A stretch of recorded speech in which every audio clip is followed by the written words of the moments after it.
On the agenda tonight is public hearing for the conditional use permit for a dance hall, and that was a request of Maisha Atkinson.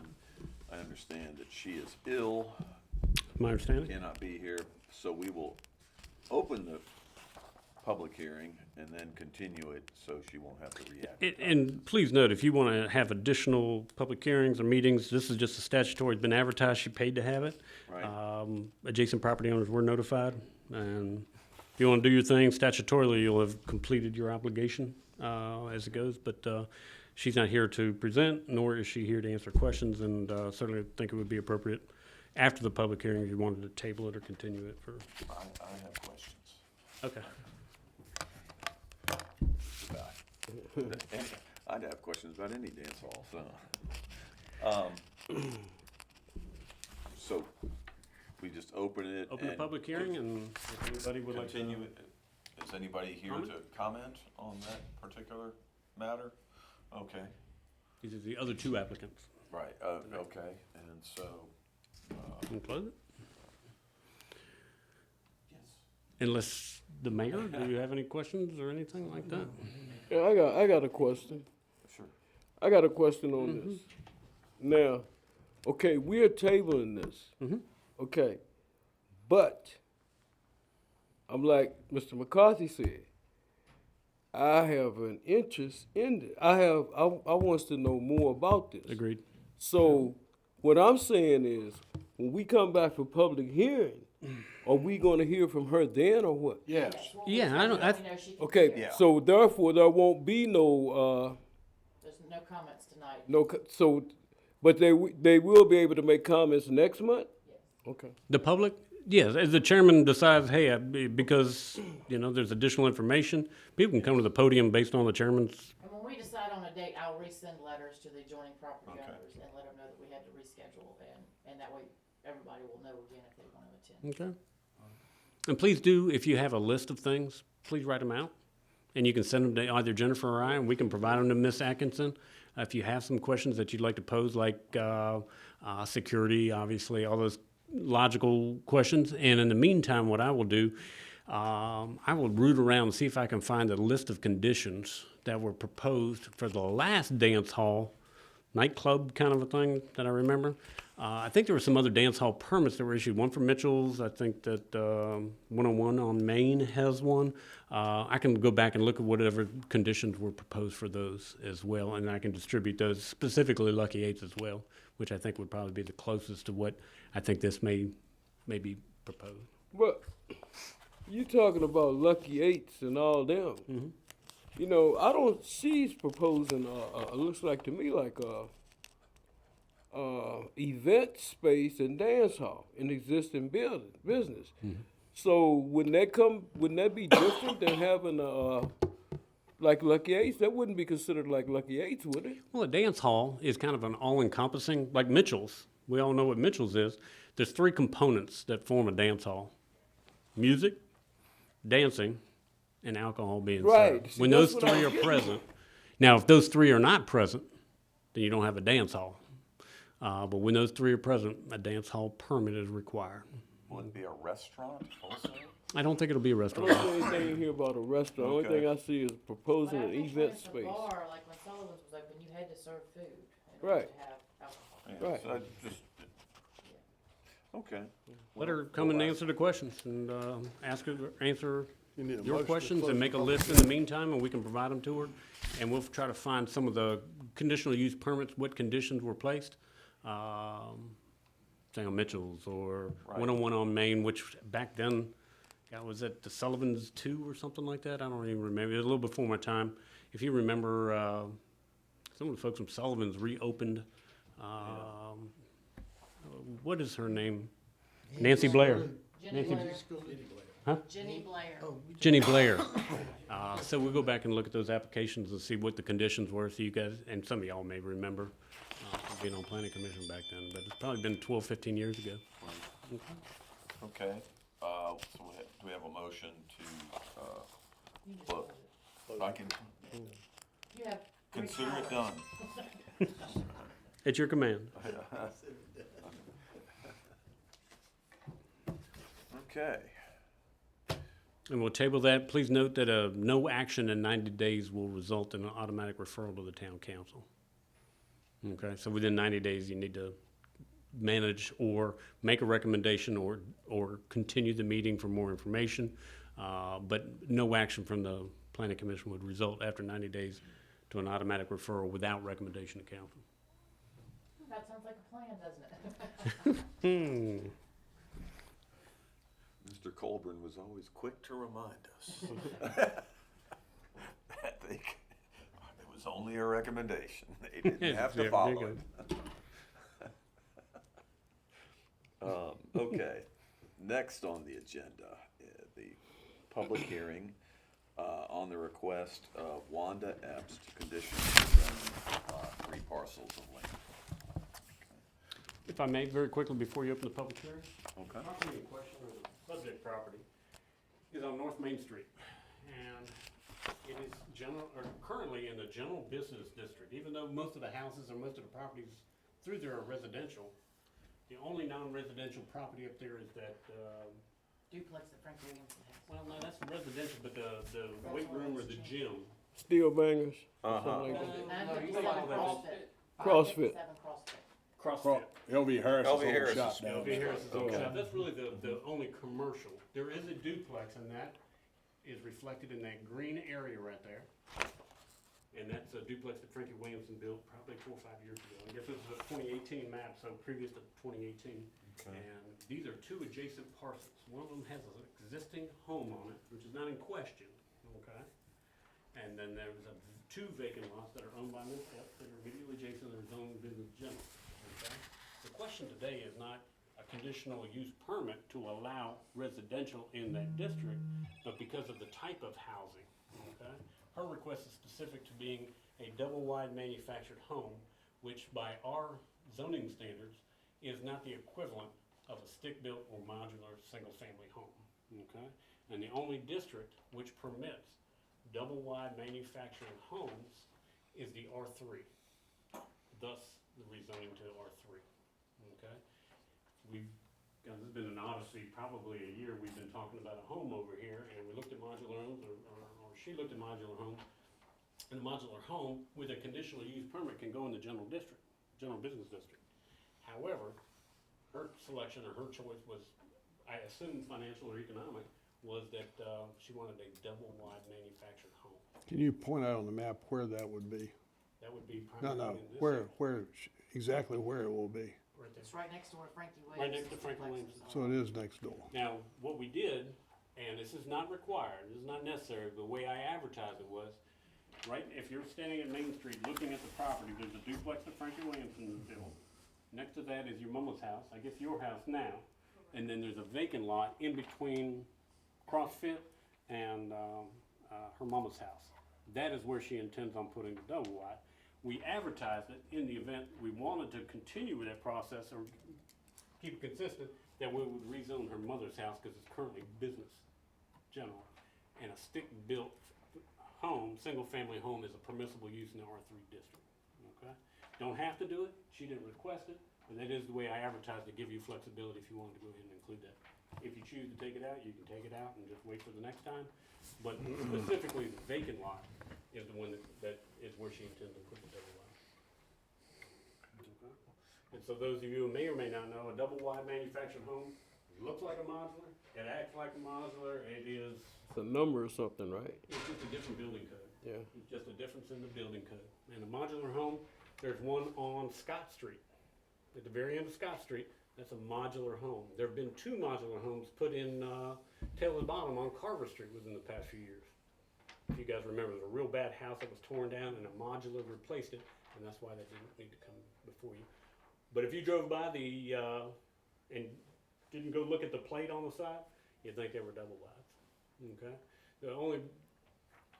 But the home on Lester Street that's just been constructed, looks more like a stick-built home, that's also a modular home. Right. Just on building code, okay? But this is a different standard of home, and specifically in our zoning ordinance, it's double wide manufactured home, or any manufactured home is required to be in R3 zoning district.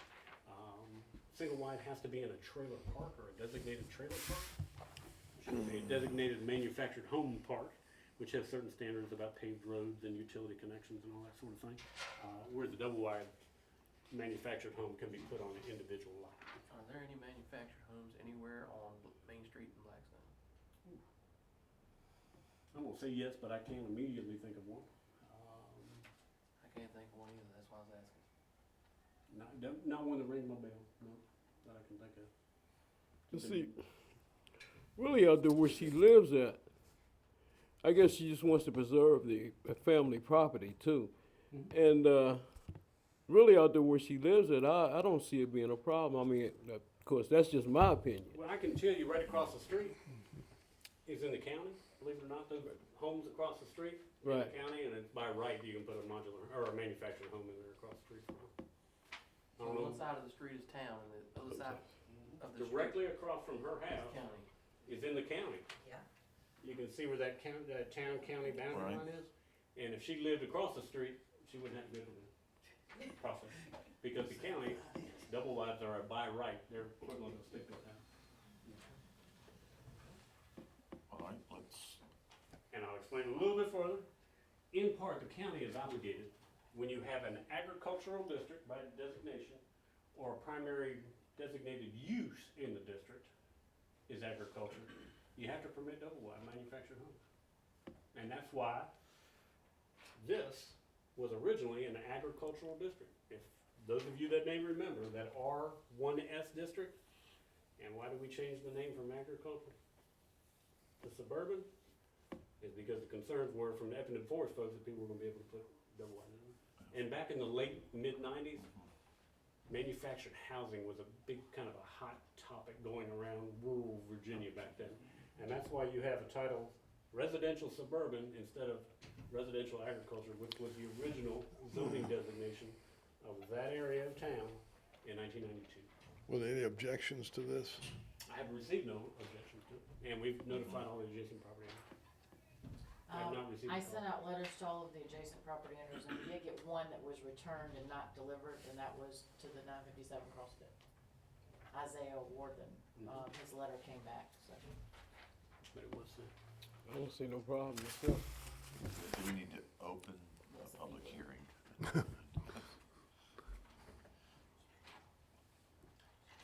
And is there anybody who wishes to comment on this? Do y'all have any questions of Ms. Epp? She's here in the audience. I don't have any I questions. don't have She any did such questions. a fine job of explaining. ad Oh. nauseam. I don't have any questions. So If I may, your current residence is right next to this property, is that right? Yes, my mom's house, Okay. but I live on Rabbit. She's on the Oh, I other side see. of the I see. duplex. Yeah, and Okay. I'm just, trying to move back down that on that thing. Okay. if I may add one item, this is not without some precedence. If you guys remember, and you may not have been on planning commission at the time, on Dawsville Street, if you remember, that also kind of set the tone. This map doesn't reflect it because it was fairly recent, but on Dawsville Street, which was R2 zoning, it was rezoned to allow a double wide manufactured home for the McFarland family. Right. And I do want to read to you, for consistency purposes, two conditions that were placed on that rezoning. And that's why, if you notice in the ad, it's a conditional rezoning, which would allow you to do this if you choose. This rezoning, and this is the letter that was sent to the McFarlands back in July of 2022. And it says, this rezoning does not permit any multifamily dwellings to be located on the property. So what we don't want to do is approve one thing and then something else happens because the zoning permits it. Because that R3 zoning would also permit apartments. Okay? So the plan would be, your request is for double wide, and I think this would make it specific to double wide. The rezoning does not permit any multifamily dwellings to be located on the property. And item number 2 is specific. If you remember, we burned the house down and there was a lien on the house and they had to satisfy that before that went. But that doesn't apply here. I think the rezoning, as a condition, if you're agreeable and you're agreeable, would be specific to a single family home. So you don't come back in 6 months and say, I changed my mind and we'll put some apartments over here. I think it needs to be specific to single family. No, I ain't no different, Okay. Because the zoning would permit multifamily by right. but I don't have to know my house. No, you don't have to do anything with it. Now, I would ask that one condition be included if both parties are agreeable to it. I'd make a motion to approve it with that one condition, that it be single family. Only. Right, yes. So moved. All right, all in favor, please say aye. Aye. If I may very quickly, you have one more of these to go through. The town council, and it'll be on the 20th of March at 7 o'clock. You'll be early on the agenda, and they'll open a public hearing. Your neighbors will get letters again.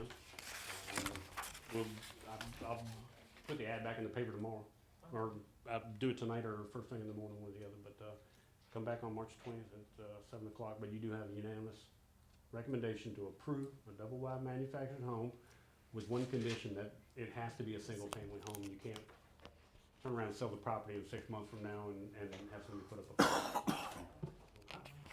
Agreeable? Good deal. All right, then we Got one more item. had to close the public hearing, of course. We did. Good. I think you Close voted on it, didn't you? Good, yeah. Let's just make sure we did. I think we voted on it. Let's make sure our We've closed it. our minutes recognize that. Okay, third item on the agenda. Richard Killer is the applicant, and he is here to discuss. This property is on Forest Drive at the opposite end of town. And bear with me, here's Pickett Court. Forest Drive comes out. If you know where Richard lives, Ms. Epps, unless you have a strong desire to stay, you can go you home. can go. Thank you. I mean, no, we're happy to have you, but If everybody's familiar where Richard lives, if you're coming out of Pickett Court on Forest Drive, you're going in a southerly direction, he would be on the left-hand side. Not the last house, but the next to the last house. Next to It's last curved house there. at the moment, yes. And it's just before you get into this curve. It's a little different situation. It's already zoned residential. The request is to place again, a double-wide manufactured home on there. The only reason Richard's here tonight is because his technical grandfather has expired. By our ordinance and state code, you're entitled to reuse a piece of property in the same form and fashion with a grandfather if it, a non-conforming use, but he has demolished, there was a single-wide manufacturing home there. when was that demolished? I bought the property 5 years ago, and it was moved 4 years ago. It wasn't demolished. It was Oh, it moved. The tie downs and everything is still there. In state Yeah. code, In between, in between you and that That's my land. property, there's a sidewalk that comes, was there another one in there at one time? Yeah, yes. When I bought the property in 1994, I bought 4 lots. The house I live in, there was a mobile home on the Uh-huh. other 2 lots. I also moved that one. That's what I thought, cause I have had the opportunity to walk the property Yeah, you've a had the number dog of there a times. few times. And so this is With the lot, dogs. and the way it's been advertised, if I'm looking at your house, it's to the right, The correct? last 2 lots before you get to what was the Crotch The House? little on brick the- house. So, for example, on Northwest Avenue where Aaron Somerville lives, that's also the same zoning district, but he had a single wide, he wanted to upgrade to double wide, and our ordinance and state code says you cannot prevent somebody from upgrading. He couldn't put another single wide, but because he was putting in a double wide, he was allowed And to do is that. it a 2-year limit on the It's grandfather? a 2-year limit on grandfather. His 2 years is expired, but if you come within the 2 years, we would could've give you gone a and permit done tomorrow. The only issue is the expiration of the 2-year limit, and, but he's already got water tap or sewer tap Sewer tap's already there. there. And, It had a well. I got 3 wells on my property. he'd like to place a double-wide manufactured home on that lot. Again, he had a single wide and would have been able to replace it with a double wide without modification of zoning. He's just asking for consideration and rezoning. and so you've that- notified, any comment from the neighbors? I have not received a comment. I would like to make a few comments here. Please. Working in the yard today and moving slow. As I said, I bought the property in 94, bought 4 lots. I live in the house, the people we bought the house from lived in the mobile home for a year while they were building their house in Dinwiddie. And as soon as they moved out, I got the trailer moved. And 5 years ago, the other 2 lots became available that Mr. Smith out here on 40 owned for years and years. I think the trailer was an early 70s model. I mean, it was one that Michael Wynn Blackie lived in for a long time. And it was in really bad shape. So rather than leave it sitting there, I went ahead and had it moved. Come to the point now, my son and his wife, they've been married for a year and a half. She had a 3-year-old when they got married, so she's 4 now, and they're expecting twins in June. They got to have a place to live. We cannot find a house that's affordable, that they can afford to buy. We went to look at modulars. Again, a house big enough for them is out of our price range. They found a 4-bedroom, 2-bath, double wide that's nicer than my house. And it barely will fit the lot. Instead of having 15 feet on each side, it's going to have 16 feet on each side, but it fits the setbacks. But once the house is completed or finished, there's going to be a foundation put under it, and as soon as that's done, the manufacturer and the bank go to Nottaway. They switch it over to real property immediately. It's no longer personal property. So just want y'all, it's going to be done right. It's going to be done to code, and we're talking about the way they're built. The only difference is really now in a modular and a double wide is the interior non-load bearing walls are on 24 centers. Everything else is on 16, and the modular, of course, everything's on 16.